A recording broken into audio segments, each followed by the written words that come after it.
Political vibes ప్రేక్షకులకు నమస్కారం. మిత్రులారా, అసెంబ్లీలో చుచ్చు పోయించిండు కేటీఆర్. వాస్తవానికి ఏంటంటే కేటీఆర్ హరీష్ రావును ఎదుర్కొనే దమ్ము ఈ రేవంత్ రెడ్డి ప్రభుత్వానికి లేదు. చాలామంది తిడతారు, ఇప్పుడు బీఆర్ఎస్ ఏజెంట్ అంటారు, ఏదో అంటారు. కానీ వాస్తవాలు మాట్లాడుకోవాలి. నేను రాజకీయాలకు అతీతంగా వాళ్ళు చేసిన తప్పు పనుల గురించి చెప్పినా, వాళ్ళు చుచ్చుపోయించిన విషయాలు కూడా చెప్తాను నేను. మరి ఏ విషయంలో రేవంత్ రెడ్డికి రేవంత్ సర్కార్కు ఏ విషయంలో చుచ్చుపోయించారు, వీళ్ళతోని మాట్లాడే దమ్ము ధైర్యం కానీ తెలివితేటలు కానీ ఈ కాంగ్రెస్ వాళ్ళకి లేవు. 100% ఈ కాంగ్రెస్ ప్రభుత్వం అనేది ఇక నెక్స్ట్ మళ్ళోసారి ఇక లైఫ్లో కూడా జీవితంలో కాంగ్రెస్ ప్రభుత్వం అనేది ఇక్కడ రాదు. ఇక నాకు తెలిసి నేను బతికి ఉన్న రోజు నేను ముసలోని అయినాక, నా కొడుకు ముసలోని అయినాక కూడా రాదు ఇక్కడ కాంగ్రెస్ ప్రభుత్వం. ఇందులో నో డౌట్. కేటీఆర్ను హరీష్ రావును ఎదుర్కొనే దమ్ము లేదు అక్కడ. వాళ్ళు మంచిగా నాయకులను బ్రహ్మాండంగా తయారు చేస్తూ ఉన్నారు. మంచి మంచి నాయకులను వాళ్ళు తయారు చేస్తూ ఉన్నారు. సో మొత్తానికైతే మిత్రులారా, ఎదుర్కొనే దమ్ము లేదు. అసలు కారణం ఏంటిదనే విషయాలు మీకు చెప్తా ఉన్నా. ఏ విషయాలల్లో చుచ్చుపోయిచ్చారు. Number 1 drone issue. నెంబర్ 2 ఏంటంటే జైలుకు సంబంధించి. అయితే మిత్రులారా, ఇక్కడ కేటీఆర్ని ఏం చేశారంటే ఒక మాట, ఈ యొక్క రేవంత్ రెడ్డి ఒక మాట ఏమన్నాడంటే, నేను వాళ్ళ అయాముల జైలుకు పోయి వచ్చిన, బల్లులున్న బాత్రూంలో గడిపిన 16 రోజులు నరకం చూపించిన అని ఆయన ఆవేదన అని చెప్పిండు. చెప్పుకుంటూ నేను కరెక్ట్ కాన్సన్ట్రేట్ చేస్తే ఒక్కడు కూడా మిగిలాడు, అందరిని లోపడేస్తోని అని చెప్పేసి మాట్లాడిండు. సో దీని మీద ఏంటంటే కేటీఆర్ మాట్లాడిండు. కేటీఆర్ ఏమన్నాడంటే, నువ్వు స్వాతంత్ర ఉద్యమం చేసి జైలుకు పోయినావా?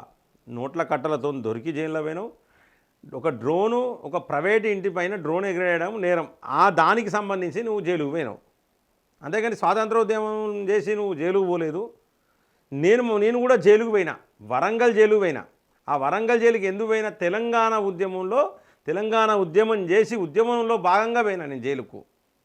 నువ్వు ఏదో స్వాతంత్ర ఉద్యమం లేకపోతే తెలంగాణ ఉద్యమం చేసి నువ్వు జైలుకు పోలేదు రేవంత్ రెడ్డి అని చెప్పుకుంటూ సింగులర్ అంటే ఏకవచనంతో నువ్వనే ఇంకో మాట కూడా మాట్లాడిండు. ఏమన్నాడంటే, చూడు రేవంత్ రెడ్డి, నువ్వేం చేస్తావో చేసుకో, నువ్వు వచ్చేసి ఈ యొక్క డ్రోన్ ఎగిరేసినావు, మరి నా భార్య ఉండొచ్చు, నా పిల్లలు ఉండొచ్చు, నువ్వు డ్రోన్ నా ప్రైవేట్ ఇంటి మీద నువ్వు డ్రోన్ ఎగిరేస్తే కేసు అయింది.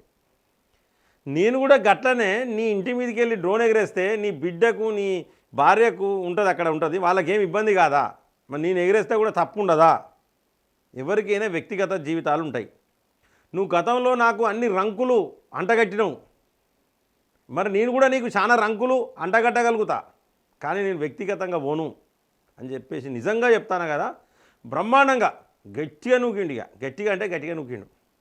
ఇంకోటి ఏంటంటే, వీళ్ళు ఇంకో అంశం, ఈ మళ్ళీ ఉప ఎన్నికలు రావు, మీకు ఇబ్బంది లేదు, ఎవరైనా మా పార్టీలకు రావచ్చు అని చెప్పేసి రేవంత్ రెడ్డి అసెంబ్లీ సాక్షిగా మాట్లాడాడు. దీని మీద కూడా చుచ్చుపోయించారు వీళ్ళు. ఏం చేసిరంటే, కోర్టులో నువ్వు కించపరిచినట్టే, నువ్వు కోర్టు అంటే రాజ్యాంగాన్ని కించపరిచినట్టే, కోర్టులను కించపరిచినట్టే అనే విషయం చెప్పిండు.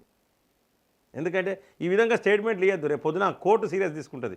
ఈ స్టేట్మెంట్ ఏంటంటే రికార్డెడ్ స్టేట్మెంట్. ఇది ఈయన అసెంబ్లీలో మాట్లాడిన ఏదైతే వ్యాఖ్య ఉన్నదో రికార్డెడ్ స్టేట్మెంట్. ఈ దెబ్బకు 10 మంది ఎమ్మెల్యేలు ఎవరైతే పార్టీ మారినలో బీఆర్ఎస్ నుంచి కాంగ్రెస్కి పోయినో వాళ్ళందరినీ కూడా అనర్హత వేడేస్తారు. ఎందుకంటే కోర్టులను అంటే విర్రవీగుతాండు ముఖ్యమంత్రి, విర్రవీగిండు, అసెంబ్లీ సాక్షిగా ఎవరు ఏ పార్టీలకైనా రావచ్చు అని చెప్పిండు అనేదాన్ని, అది రికార్డెడ్ స్టేట్మెంట్ తీసుకుపోయి సుప్రీంకోర్టులో పెడతారు. అనర్హత వేటు సుప్రీంకోర్టు అవుతుంది, అనర్హత వేటు. మీరు చూడండి, ఇది రికార్డెడ్ స్టేట్మెంట్ అవుతుంది. అంటే ఇట్లా విర్రవీయద్దు. నిజంగానే వాళ్ళకి ఏదో ఇష్టం లేకుండా వచ్చారు, అది వేరు ఇది వేరు. మీకు ఏం కాదని చెప్పేసి అభయం ఇవ్వడం అంటే కోర్టులను తప్పుపట్టడము, రాజ్యాంగాన్ని తప్పుపట్టడం.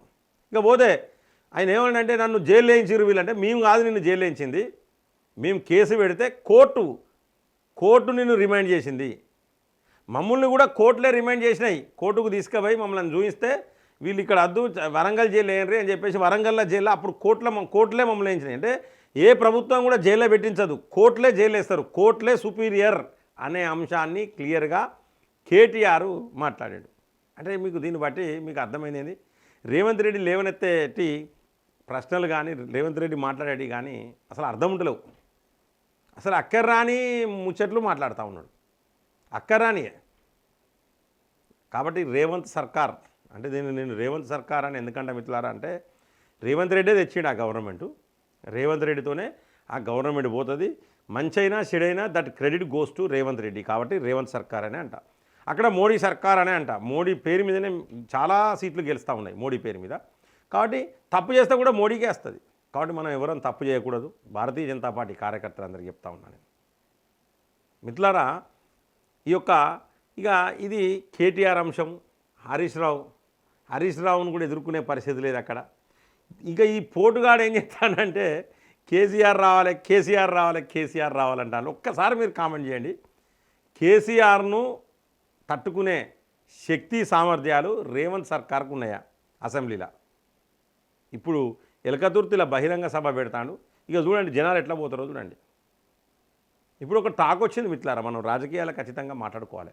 ఆ టాక్ ఏంటిదంటే కేసీఆర్ నయం రేవంత్ రెడ్డి కంటే గుడ్డిలో మెల్ల కేసీఆర్ నయం. ఏదో జరుగుతుంది అనుకున్నాం కానీ ఏదో జరిగింది. ఈయన ఇచ్చిన ఉచిత బస్సు కూడా ఎవరికి ఉపయోగపడలేదు మిత్రులారా. ఇది ఇచ్చిన ఉచిత బస్సుతోని ఓ దేవుడని దండం పెట్టాడు, ఎవడు ఏమన్నాడు ఉచిత బస్సు అంటారు. అంటే అడగలేదు, ఉచిత బస్సు ఎవరు అడగలేదు. మస్తు హామీలు ఇచ్చారు. ఒక్క హామీ తులం బంగారం అన్నాడు, బైకులు ఇస్తా అన్నాడు అమ్మాయిలకు. ఇవన్నీ కూడా చాలా ఫెయిల్యూర్. మళ్ళీ ఇప్పుడు వచ్చి పైసలు లేవు అప్పులు చేసిపోయారని మళ్ళీ కొత్త స్టోరీ స్టార్ట్ చేసిండ్రు. ఇక రేవంత్ రెడ్డి తట్టుకోలేకపోతాడు. ఇటు బీఆర్ఎస్తో తట్టుకోలేకపోతాడు, అటు భారతీయ జనతా పార్టీని తట్టుకోలేకపోతాడు. హామీలు ఇవ్వలేని పరిస్థితులు ఏం చేసిండంటే మన రాష్ట్రంలో అల్లకల్లోలం సృష్టించేందుకు 2 అంశాలను లేవనెత్తిండు. ఆ 2 అంశాలు ఏంటంటే, ఒకటి బీసీ నినాదం తీన్మార్ మల్లన్నను ఎరేసిండు. రెండవది ఏంటంటే డీలిమిటేషన్ ప్రక్రియకు సంబంధించి. ఈ 2 అంశాలతోని భారతీయ జనతా పార్టీ మీద బురదల్లాలనుకుంటారు. కానీ గుర్తుపెట్టుకోండి మిత్రులారా, భారతీయ జనతా పార్టీ అంటే ఆషామాషైన పార్టీ కాదు, చిన్న పార్టీ కాదు. ఇంతకంటే మించినవి ఏ విధంగా ఎదుర్కోవాలో తెలుసు. భారతీయ జనతా పార్టీ అనేది కేంద్రంలో 10 సంవత్సరాలు దాటింది. ఇది 3వ టర్ము. పాకిస్తాను, బంగ్లాదేశు, చైనా, అమెరికానే ఎదుర్కొన్నోళ్ళు నరేంద్ర మోడీ.